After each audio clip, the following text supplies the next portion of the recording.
It takes 3 hours and 20 volunteers to turn this Virginia public school into a church each Sunday.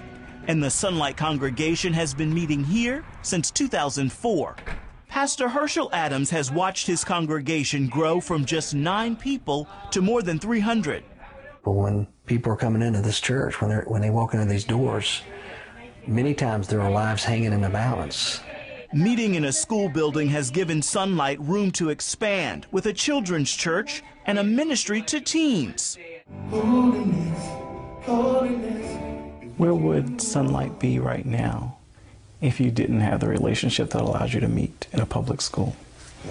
Wow, that's I wouldn't want to think about that. Still, it's hard not to think about when the U.S. Supreme Court could hear a case that asks, does holding a church service in a public school imply an endorsement of a particular religion? The debate over churches using public schools has been making its way through the courts at least since the 1990s. This petition for a decision from the U.S. Supreme Court comes from a New York congregation, the Bronx Household of Faith, which has been meeting here at public school number 15 since 2002. But this is not government sponsorship of religion. This is merely government accommodating one group, a religious group, among many community groups that meet. Attorney Jordan Lawrence of the Alliance Defense Fund represents the Bronx congregation. We're arguing that based on important precedents that the Supreme Court has ruled 5 times at least since 1981, that private religious groups seeking access to meet in a building have to be treated the same as the non-religious private groups. And that's all we're asking for, is equal access. The New York City School District allows community organizations to use its school buildings for a fee. Still, it has a policy against worship services that it's been fighting to uphold.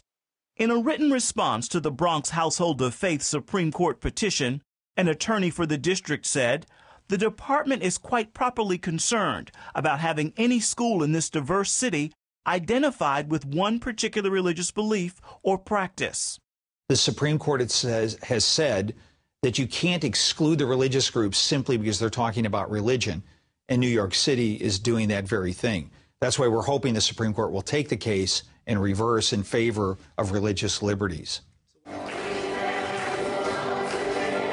More than a decade of legal wrangling has allowed the Bronx Household of Faith to continue meeting at public school number 15.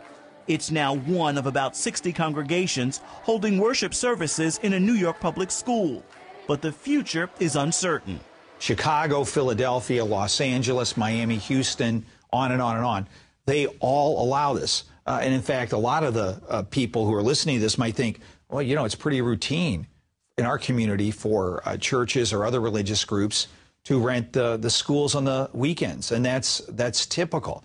It is more blessed to what? Back in Virginia, it's a typical relationship this congregation has enjoyed without a legal battle. The school that we're in is just a tool. And right now it's a huge blessing because we can't afford to build. And so it's allowed us an opportunity to grow people, to see people come to faith in Christ without having a building. But a building is definitely in the future, hopefully the new future. Ephraim Graham, CBN News.